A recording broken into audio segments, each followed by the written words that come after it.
Welcome friends. आज बात करेंगे लिवर सिरोसिस के पेशेंट क्या खाना खाएं, कौन सा खाना खाना है और कौन सा नहीं खाना है। तो लिवर सिरोसिस मतलब कि लिवर डैमेज का जो आखिरी अवस्था है जिसमें लिवर के सेल्स काफी सारे डैमेज हो जाते हैं और उसमें पूरा लिवर फाइब्रोटिक नोडुल में कन्वर्ट हो जाता है। तो लिवर के अंदर जो मेन सेल्स होते हैं हिपेटोसाइट वही नहीं बचते और उनका काम बहुत ज्यादा है हमारे शरीर में, जैसे कि प्रोटीन, फैट, कार्बोहाइड्रेट इनके मेटाबॉलिज्म में, बहुत सारी चीज़ों के स्टोरेज में, डिटॉक्सिफिकेशन में, प्रोसेसिंग करने में, बहुत तरह के एंजाइम बनाता है, वो अल्बुमिन बनाता है जो कि बहुत तरह के न्यूट्रिएंट्स को इधर से उधर शरीर में करता है। तो लीवर एक बहुत इंपॉर्टेंट आर्गन, लेकिन सिरोसिस के पेशेंट में प्रॉब्लम क्या हो जाती है, लीवर खराब हो गया है उस केसेस में जो उनका खाना ऐसा रहने वाला है जो बहुत ही बैलेंस्ड हो, जिसमें ना तो ज़्यादा कैलोरी हो, ना ज़्यादा उसमें शुगर हो, ना उसमें ज़्यादा अनसेचुरेटेड फैट है और इवन उसमें बहुत ज़्यादा प्रोटीन भी नहीं दिया जा सकता। कहने का मतलब ये है कि जो सिरोसिस के पेशेंट है उनको बहुत ही बैलेंस खाना, ऐसा खाना जो शरीर को जीवित रखने के लिए या शरीर अच्छे से फंक्शन करे, एक फिक्स प्रोपोर्शन में दिया जाता है, क्योंकि लीवर की जो कैपेसिटी है वो सारी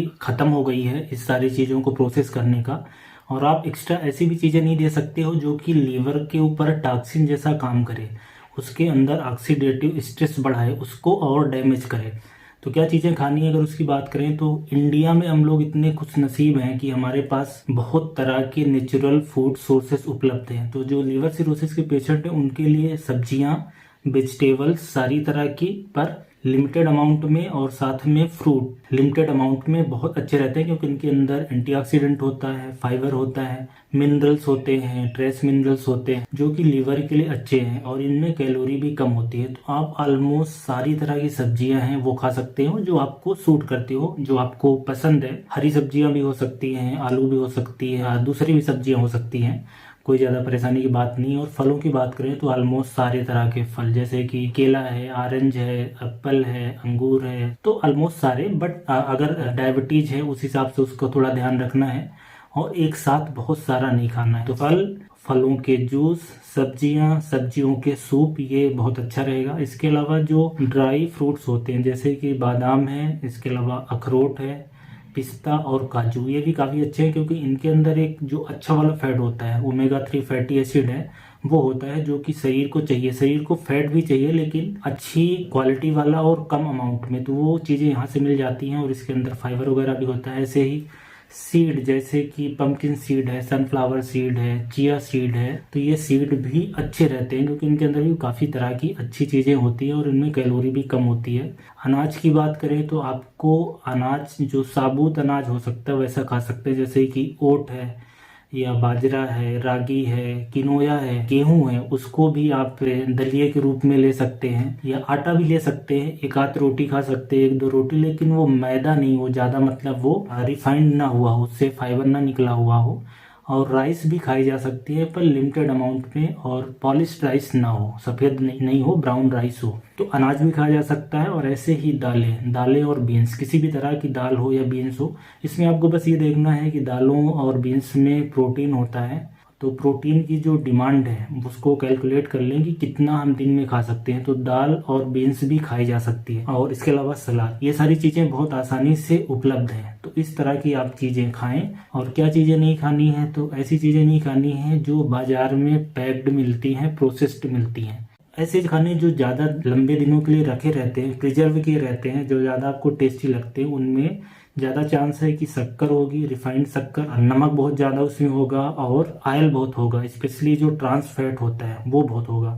तो तली भुनी चीज़ों में, जैसे कि मार्केट में बहुत सारी चीज़ें, समोसा, कचौरी, इस तरह की, या जो चाइनीज़ फूड होते हैं, और जो डिब्बे में बंद अलग अलग तरह के नमकीन है, साल्टेड और भी चीज़ें मिलती हैं जो डिब्बे में बंद रहती हैं। तो कहने का मतलब ये है कि अगर आप मार्केट की चीज़ें लाएंगे तो ज़्यादा प्रोसेस्ड रहेंगी, उनमें ज़्यादा कैलोरी होगी, वो लीवर पे ज़्यादा बुरा असर डालती हैं, इन्फ्लेमेशन प्रोड्यूस करती हैं, जो कि सिरोटिक पेशेंट का लीवर ऑलरेडी डैमेज है तो उसके ऊपर वो ज़्यादा नुकसान पहुंचाती हैं। कहने का मतलब ये है कि जो सिरोसिस के पेशेंट होते हैं उनको लिमिट में खाना है और चीज़ों को बहुत ही बैलेंस करके खाना है। थोड़ा थोड़ा खाना है, दिन में 4-5 बार खाएं। और अगर नॉन वेज की बात करें या डेयरी प्रोडक्ट की बात करें तो उसको भी ले सकते हैं, लेकिन लिमिट में। और नॉन वेज बनाते समय उसमें ज़्यादा तेल ना डालें, ज़्यादा उसमें मसाला ना डालें। और कोशिश करें कि ना खाएं तो बेहतर है, क्योंकि जो प्रोटीन है, फैट है, ये लीवर में ज़्यादा असर डालते हैं। एक और इम्पॉर्टेंट चीज़ है जो नहीं करना है, एल्कोहल का बहुत ही बुरा असर है।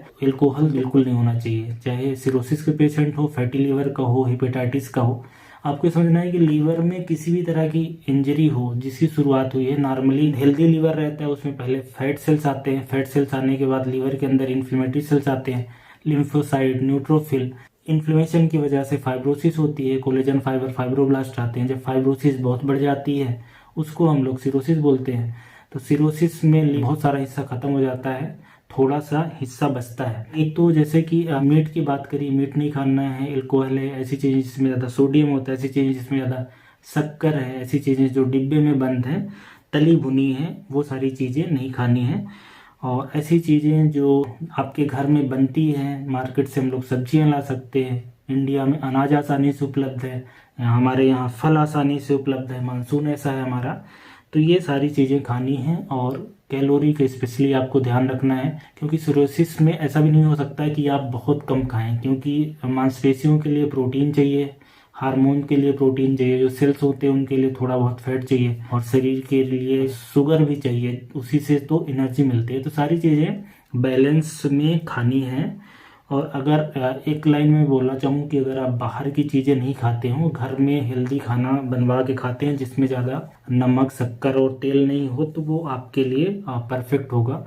और जो सिरोसिस के पेशेंट होते हैं उनके खाने में एक और क्वालिटी होनी चाहिए कि एंटीऑक्सीडेंट होना चाहिए। एंटीऑक्सीडेंट मतलब कि इन्फ्लेमेशन वगैरह को सबसाइड करता है, तो वो फलों में होता है, सब्जियों में होता है, सलाद में होता है, तो उन सब तरह की चीज़ें आप ले सकते हैं। अगर मैं कुछ स्पेसिफिक नाम की बात करूं तो जैसे कि कुछ मसाले वगैरह भी हैं, जैसे कि हल्दी है, उसका एक अच्छा रोल है, काफ़ी है, या ब्लैक टी है, ग्रीन टी है, इनमें एंटीऑक्सीडेंट होते हैं। तो दाल, दलिया, सीड्स, पंपकिन, फ्लेक्स सीड है, आलमंड है, वालनट है, काजू है, इस तरह की चीज़ें, बेरियां हैं अलग अलग तरह की, वो ली जा सकती हैं। एप्पल है, टोमेटो है, पीज है, पोटैटो है, ब्रोकली, कॉलीफ्लावर, एस्पैरगस, दालें अलग अलग तरह की। तो इस तरह की चीज़ें आप ले सकते हैं। तो आई थिंक एक आइडिया मिल गया होगा कि अगर किसी को सिरोसिस है, या फाइब्रोसिस है, या फैटी लीवर है, या हेपेटाइटिस है, सब में खाना इसी तरीके का रहता है। सिरोसिस में पेशेंट को ज़्यादा ध्यान रखना पड़ता है, क्योंकि न्यूट्रिशनल डिफिशियंसी होने का चांसेस रहता है, और गलत खाएंगे तो टॉक्सिन और इन्फ्लेमेशन बढ़ेगा, जिससे सिरोसिस और बिगड़ने का चांसेस रहेगा। तो आई थिंक कि आपको क्या खाना है, क्या नहीं खाना है, उसके बारे में क्लियर गाइडेंस मिल गया होगा। Thank you so much.